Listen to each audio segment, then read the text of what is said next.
Cyber threats are more prevalent now than ever as hackers find new ways to access our personal information. Here to tell us how to protect ourselves and share about a conference where tech wizards stay ahead of hackers is Marcin Kleczynski, founder and CEO of Malwarebytes. Welcome, Marcin. Thanks for having me, Joey. So what big stories are coming out of this year's Black Hat conference? Yeah, there's a lot of interesting stuff coming out of Black Hat. The more popular one is the recent Jeep hack. One hacker actually was able to drive his friend's Jeep off the road by taking control of it, and that's a very interesting concept. But I really do think it's a proof of concept. There's a lot of these hackers looking on how to take down airliners, but in the end, you can go online right now and get your computer infected in 15 minutes, and that's really the threat that we really focus on. Wow. So the friend drove the Jeep. That's insane. What are some of the new cyber threats facing us today? Yeah, so ransomware is definitely one of the most prominent in the last couple of months. And so what ransomware is, you go on a website, you get infected, and all of a sudden your computer files start getting encrypted. So pictures of your family, your dog, your resume, maybe some video files that you had are now being encrypted by this malware that's on your computer.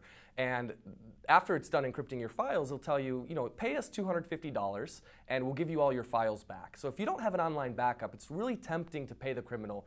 If you're a small business, they may charge you $10,000 to get your files back because they know they're a little more important to you than the average consumer. So businesses have really nothing to do but to pay the criminals. Unfortunately, half of the time, you don't even get your files back. And so this is a true hostage situation, but digitally, right? And how crazy is that? How scary is that for a business in today's environment? And that's crazy. That sounds like something out of a movie. Doesn't it? Yeah. We'll probably see that in a movie sometime soon. Probably. And Marcin, what are some of the biggest digital threats facing us today? So there's one thing called a malvertising attack as well. This is really interesting because it doesn't require a user to really do anything. A legitimate advertising network advertises on popular sites such as CNN.com or USA Today, and they rely and trust the advertising network to provide safe ads for their consumers, or anybody really browsing the website. Unfortunately, these advertisers have to sanitize and go through millions and millions of different types of ads, and things get through.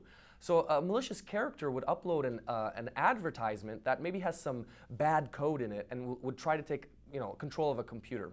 And what happens is the average consumer, maybe using an out-of-date piece of software like Internet Explorer or Java, would go to CNN.com, and all of a sudden, without really having to click on anything or do anything, they would get infected using that vulnerability in that older version of the software.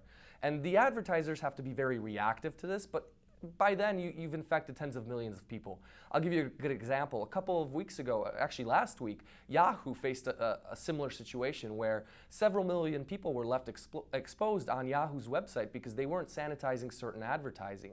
And really, who would have thought in this day and age that all you really have to do is visit a website to get infected? You don't have to click on anything. You don't have to really do anything. That's how security has really evolved, or malware has really evolved. Yeah, it's getting more and more aggressive these days. Just the fact that you can browse and be infected, wow. Yeah, and we haven't even talked about the scams, right? So scams are another. Yeah, let's talk a little bit about the scams. Tell me about those. So everybody's out to get you, right? And that's just me maybe being paranoid, but really everybody's out to get you on the internet.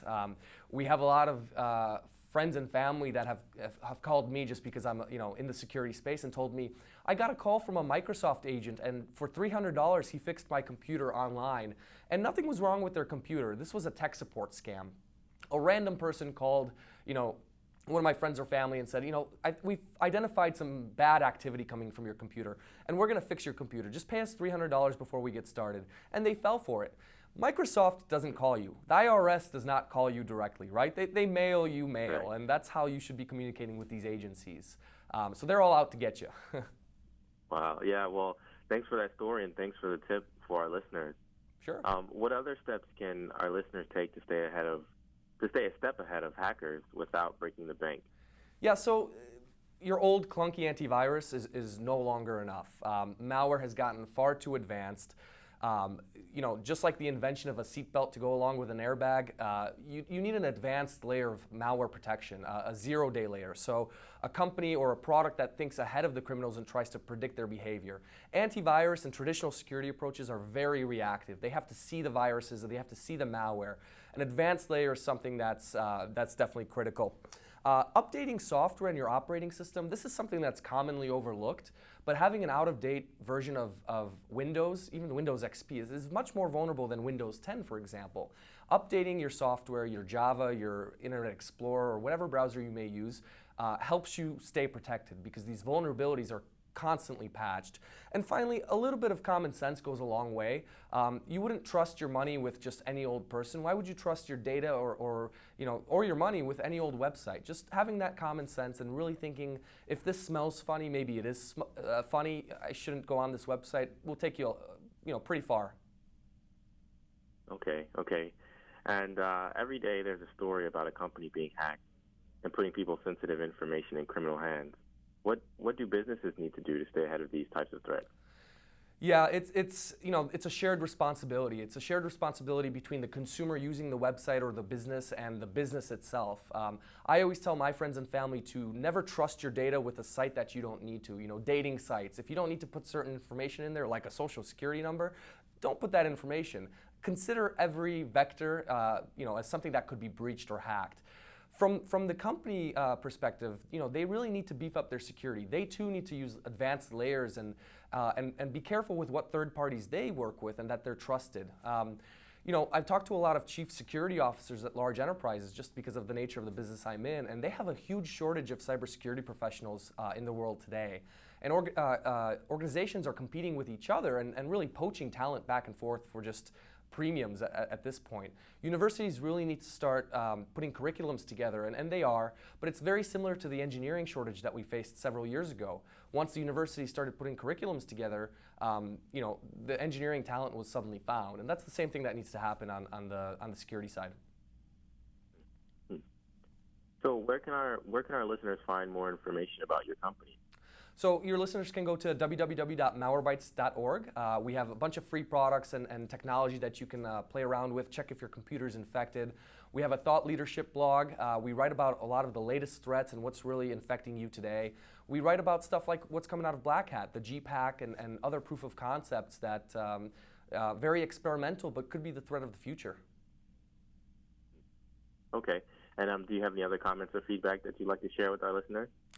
I think security is becoming a very hot topic. I think people really need to start evaluating what they use in their business or what they use on their home computer, especially in the business. The perimeter is gone. There's no such thing as protecting the perimeter, and that means when people go work from a coffee shop, it's a whole different game. You're connected to an insecure Wi-Fi network. You're using potentially outdated software on your computer. You really need to beef up your endpoint security, so that the software that actually runs on your computer and protects you, you really need to take a good look at what you have on there.